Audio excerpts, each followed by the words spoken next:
The volume of solids with known cross-sections. This is a diagram of a cube. The dotted line in this picture represents a cross-section of the cube. If you were to cut open this cube, the cross-section would appear to be a square, as shown here. We will use this cross-section to calculate the volume later. Here are a couple rules that you need to know. When finding the volume with a specific known cross-section, we must integrate in respect to the area of the cross-section, a of x. This basically means that when you are integrating to find the area and a specific cross-section is known, we must use the area of the shape of the cross-section in our formula of the integral. This process is used only when the cross-section is known. We are now going to build a formula for a solid with known cross-sections. Delta V is equal to the volume of a typical slice.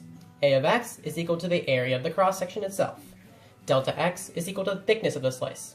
Using these three factors, you can make one formula. Delta V equals A of x times D of x. Some common cross-section formulas you should know are the area of a semicircle, which is 1/2 pi r squared, the area of a square, which is side squared, and the area of an equilateral triangle, which is square root 3 times side squared over 4.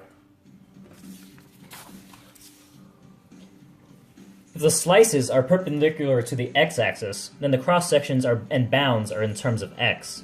Conversely, if the slices are perpendicular to the y-axis, then the cross-sections and bounds are in terms of y.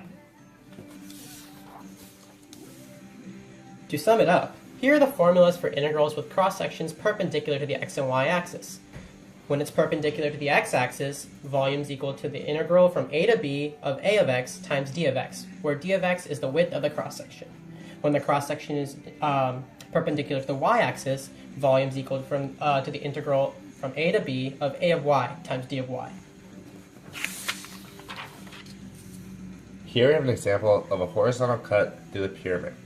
The cross-section is a square, so we're going to use the area formula side squared. We get dv equals the integral from a to b of side squared dh, which then equals side squared dh. Here's another example. Find the volume of the shaded region if the cross-sections were squares with respect to the x-axis. To begin to tackle this problem, we have to acknowledge our two functions, f of x equals x squared, and g of x, the square root of x. The two functions intersect at 0, 0, the origin, and 1, 1. These will be the bounds of our integral later. Since the cross-sections are perpendicular to the x-axis, the integral is going to be in terms of x. The cross-sections are squares, so we use the formula a equals s squared. From prior knowledge earlier in this program, we know that dv is equal to a of x times d of x. Now we need to know what a of x is. A of x is equal to the area between g of x and f of x, which is the square root of x minus x squared. By introducing s squared, the formula of the area of the cross-section, we get the formula dv is equal to the integral from a to b of a of x squared times dh, where h is the height.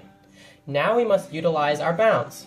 The x-coordinates of the intercepts of f of x and g of x are 0 and 1, so the final formula is d of v equals the integral from 0 to 1 of the square root of x minus x squared squared times dh. The final answer we get is 0.129. This presentation was done by Srikar, Bryce, and Wesley.